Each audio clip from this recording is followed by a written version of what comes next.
Leyenda al callejón del fallecido en Oaxaca. Esta historia ocurrió durante la época colonial en la calle que ahora se llama 2 de Abril, la cual conduce al centro de Oaxaca. En aquellos años existían los llamados serenos, hombres que salían por las noches con un farol de petróleo para iluminarse ante la ausencia del alumbrado público y con la noble tarea de patrullar las calles. El sereno iba armado y también llevaba un silbato. Cuando existía alguna eventualidad, informaba de qué se trataba, por ejemplo, si estaba por llover o si había algún problema en la comunidad.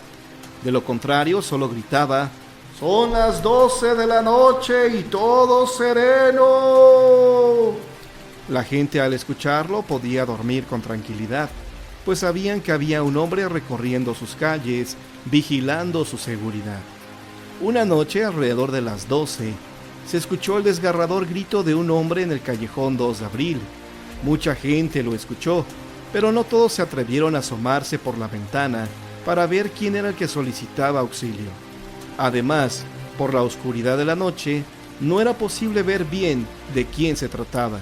A los pocos minutos vieron pasar a paso firme y deprisa al sereno, el cual se dirigía a la iglesia del Marquesado. Cuando llegó a la iglesia, tocó en la puerta con insistencia hasta que salió el sacerdote. «¿Qué sucede, hijo?», le preguntó el cura, a lo cual el sereno le contestó que en el callejón 2 de Abril habían atacado a un pobre hombre y que necesitaba recibir los santos óleos porque muy difícilmente podría sobrevivir. El cura, al escuchar esto, no dudó en brindarle el servicio religioso al moribundo, así que tomó sus cosas y un quinqué con el cual alumbrarse. Acompañó al sereno hasta donde le indicó. El sacerdote vio que en el suelo estaba tirado un pobre hombre quejándose de dolor. Tenía una herida grande en el pecho provocada por un cuchillo. El sacerdote puso en el piso adoquinado su lámpara y escuchó su confesión. El hombre que tenía la herida mortal terminó su confesión. El cura le dio la absolución de sus pecados y untó los santos óleos. A los pocos minutos falleció. El cura terminó su labor piadosa y miró a su alrededor. Se encontraba solo en la calle, pues el sereno había desaparecido. El hombre de Dios sintió curiosidad por ver a quién había confesado y se llevó una espeluznante sorpresa. El hombre que yacía en el piso sin vida era el sereno, el hombre que fue a tocarle desesperado a su iglesia. El sacerdote, al ver esto, por poco se desmaya. Hizo un gran esfuerzo por tomar sus cosas y regresar a su hogar. Al día siguiente, el sacerdote cayó enfermo y duró varios días en cama. Cuando se repuso de este hecho insólito, el sacerdote perdió la audición del oído derecho, con el cual escuchó la confesión del moribundo.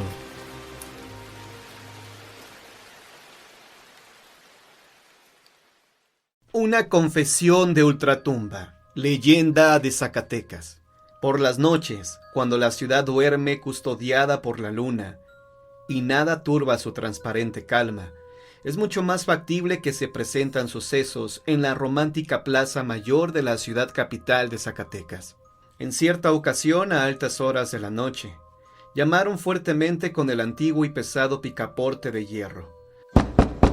La puerta de la notaría del templo de Santo Domingo, donde se alojaba el padre Martín Esqueda. No causó extrañeza al buen sacerdote que lo fueran a despertar a tales horas, pues estaba acostumbrado a ello, pues con frecuencia así acontecía, para llevarlo a administrar los sacramentos a los enfermos graves. Como siguieron tocando cada vez con mayor fuerza, se levantó del lecho, se vistió y se asomó a la ventana preguntando: «¿Quién llama?». Una mujer de clase humilde, vestida de negro y cubierta la cabeza con rebozo, contestó: «Yo, padrecito, vengo a rogarle que nos haga la caridad de ir a casa, a auxiliar a un enfermo muy grave que tenemos». Por toda contestación, el sacerdote salió enseguida con su petaca de mano. Atrás, la mujer que le servía de guía. Atravesaron oscuras y apartadas callejas que desembocaban en la antigua plaza de toros, y al llegar a esta, la mujer se detuvo y abrió la puerta de una mísera habitación, a la cual pasó el padre. El cuarto estaba desmantelado, con la débil luz de una vela de cebo que estaba en la tabla de un viejo y desvencijado cajón de madera. El sacerdote distinguió al enfermo, el cual yacía sobre un sucio petate en el suelo, junto a la pared, en el rincón de la estancia. Cercano al paciente estaba colocado un rústico y tosco banco de madera de 3 patas, y esto constituía todo el mobiliario de la pieza. El padre Esqueda se sentó en el banco y se quedó mirando al enfermo. Era un hombre entre los 50 y los 60 años, alto, con el cuerpo enflaquecido, de rostro enjuto, demacrado y de amarillento color cadavérico. Sus ojos eran verdes pero sin expresión, que fijaba con insistencia en las vigas del techo, su anhelante y fatigosa respiración. Preludio del estertor de la agonía. Se interrumpía en intervalos de una tos seca y cansada. Un sudor frío le humedecía la frente y febril temblor sacudía su cuerpo.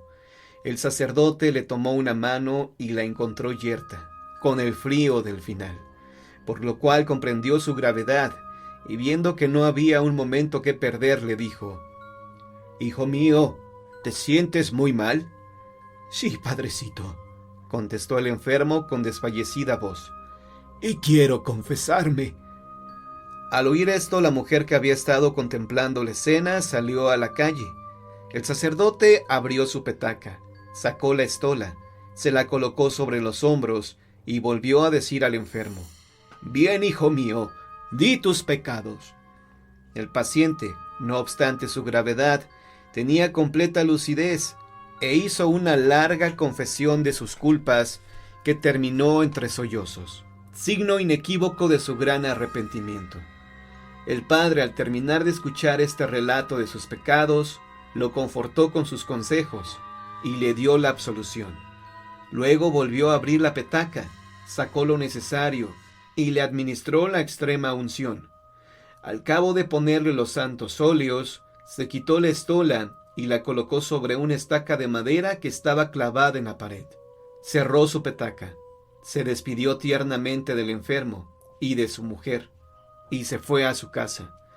Al día siguiente, como no encontraba la estola en su petaca, recordó que la había dejado olvidada en la casa del enfermo, y le preguntó al sacristán: «Dime, ¿no han traído la estola de la casa del enfermo que fui a confesar anoche?» «No, padre, no han traído nada». «Vaya, qué raro está esto». Al punto mandó al monaguillo por ella, y luego de largo rato de espera regresó manifestando que había tocado mucho rato a la puerta de la casa y que nadie la abrió, por lo que creía que estaba deshabitada. Impaciente, el padre mandó con apremio al sacristán, el cual dilató en volver el doble de tiempo que el acólito, y a su regreso dijo al sacerdote lo mismo que aquel. Había estado tocando fortísimamente, hasta con una piedra, y que nadie la abrió. Y por lo mismo tenía la seguridad de que en esa casa no vivía nadie. El padre Esqueda perdió la paciencia y nervioso fue personalmente a la casa, con igual resultado que los 2 anteriores, pues no obstante lo mucho que tocó, nadie la abrió, quedando con la certeza de que la casa estaba deshabitada, porque además todos los indicios demostraban que la puerta hacía largo tiempo que no se abría. Como no encontraba por aquellos arrabales de la plaza de toros alma viviente que le informara al respecto, fue intrigado al ver al dueño del edificio, quien al escuchar el relato del padre respondió: «Padrecito, es muy extraño lo que usted me refiere. ¿No sería víctima de un sueño o de alguna pesadilla? Porque hace más de 1 año que tengo desocupados estos cuartos de la plaza de toros, y por lo mismo durante todo ese tiempo no se ha abierto, sino que han permanecido cerrados». A las afirmaciones del virtuoso ministro del Señor, le argumentó el propietario de la finca: «Créame que me da pavor su caso, padrecito, mas pronto sabremos si usted sufrió un sueño o es en realidad lo que usted dice. Como me asegura que la estola la dejó colgada en una estaca del cuarto aquel, si es así, ahí debe de estar. Vamos a desengañarnos».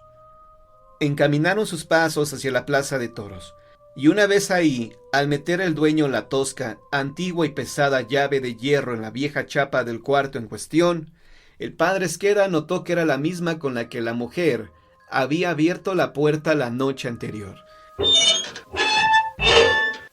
El pasador al girar dio un rechinido de herrumbre, lo cual afirmaba lo asegurado por el dueño, que hacía largo tiempo que no se abría. Cuando la puerta se abrió, percibieron un fuerte olor a humedad. Grande fue la sorpresa de ambos al ver enormes telarañas colgando del techo y un sinnúmero de ratas corriendo azoradas hacia sus agujeros, cosa que no viera el padre la noche anterior. El piso estaba enlosado, pero lo cubría una gruesísima capa de tierra sobre la que quedaban estampadas las huellas de los pies. No obstante, lo tétrico del cuarto, la estola estaba colgada sobre la estaca de madera, tal y como el sacerdote lo aseguraba. Está por demás decir la tremenda sensación que causó entre los pacíficos habitantes un acontecimiento de tal naturaleza, y las veladas familiares donde con frecuencia se cuenta este suceso. El buen padre Esqueda adquirió un recio padecimiento hepático, ocasionado por el fuerte derrame de bilis, cuyo resultado fue su fallecimiento, después de varios años de haber confesado al enfermo de ultratumba, o no se sabe de dónde vendría, ya que jamás se han vuelto a tener noticias de él. La confesión de Margarita de Benavides. La mujer estaba evidentemente torturada, con las muñecas sangrantes y la cabellera despeinada, con una mirada siniestra entre burlona y cruel, bajo el cadalso, horas antes de su propia ejecución. Declaraba Margarita de Benavides a los jueces del Santo Oficio haber pertenecido a una secta de brujas en la provincia de Guanajuato. Los testimonios de aquella mujer fueron recogidos por escribanos de la Santa Inquisición, y aunque los papeles originales fueron robados de la Iglesia de la Virgen de la Caridad, todavía se conservan unos escritos basados en los originales, hechos por otros escribanos que lograron así perpetuar esta historia. Cuenta doña Margarita de Benavides que su iniciación se dio muchos años atrás, cuando ella era sirvienta de un noble señor, don Rodrigo de Arguinzonis, en una noche en la cual llegó un hombre desconocido, un huésped del patrón que le invitó a un festejo, al cual ella no sentía deseos de asistir, pero ante los ruegos de su propio señor se dio a acompañarlo a tal reunión. Llegaron a una llanura alejada de la población en medio de la más completa oscuridad de la noche, y ella, sintiéndose verdaderamente pasmada, comenzó a temer, pues estaba muy oscuro, y apenas conocía al hombre aquel que la había llevado hasta ese sitio. Al acercarse más y ver que había mucha gente, descubrió que la reunión estaba llena de personas que hacían ritos e invocaciones a seres demoníacos. Las danzas y oraciones se elevaban alrededor de una hoguera increíblemente alta. Vio a aquellas personas desnudas o solo cubiertas con simbólicas túnicas negras. Cuenta que enseguida, antes de que saliera corriendo de ese lugar, una hermosa mujer le ofreció de beber un líquido extraño que inmediatamente la hizo sentir exaltada. Y unos segundos después se vio a sí misma despojándose también de su ropa para acompañarlos a danzar. Embriagada en esa euforia, seguía los movimientos más maliciosos y obscenos que los demás hacían con sus desnudos cuerpos, brillando de sudor ante aquel fuego que parecía ser del mismo infierno. De improviso vio surgir entre las llamas una demoníaca y enorme figura, como de un hombre astado. Tenía las patas de una cabra negra, y su torso desnudo era de un color cobrizo. Los hombres y mujeres que estaban ahí comenzaron a reverenciarlo, y lo escoltaron a un pequeño altar de piedra frente a la fogata.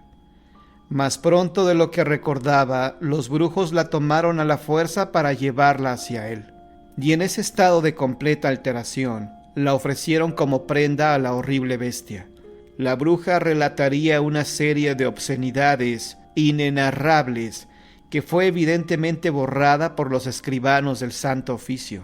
Pero después de la interrupción, el relato continuaba. Repuesta ya de aquel episodio, la bestia le entregó un pequeño costal de piel de cabra. Le dijo que no lo abriera y que jamás confesara lo que había sucedido aquella noche a nadie. Le dio el poder para embrujar y causar el mal a quien ella deseara. La convidó a que ahí, donde ella estuviera, realizara todo el mal que le fuera posible hacer. Dándole un pequeño libro, le dijo que sería su guía para aprender maleficios y supercherías. Posteriormente la tomó nuevamente para cerrar ese pacto con su cuerpo.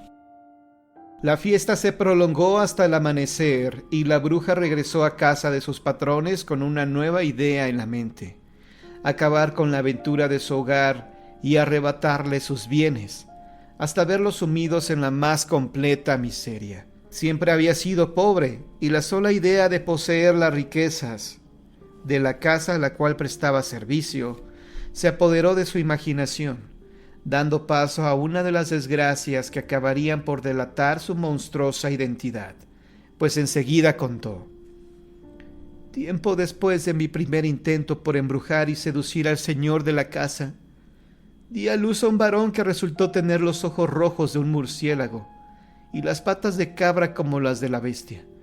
Un odio infinito se apoderó de mi ser y le quité la vida con una sábana rodeando su cuello. Su carne blanda sirvió de festín a los perros. Intenté nuevamente quedar preñada de don Rodrigo y lo logré, pero la historia del nacimiento fue la misma. Una criatura horrenda que no podría reclamar nunca la casa como su legítimo patrón. La historia se repitió 5 veces, pero siempre el recién nacido terminaba sin vida por mis manos. Y mi odio crecía y crecía a tal nivel de frustración que terminé por quitarle la vida a la esposa de don Rodrigo para verme al fin dueña y señora de aquel lugar.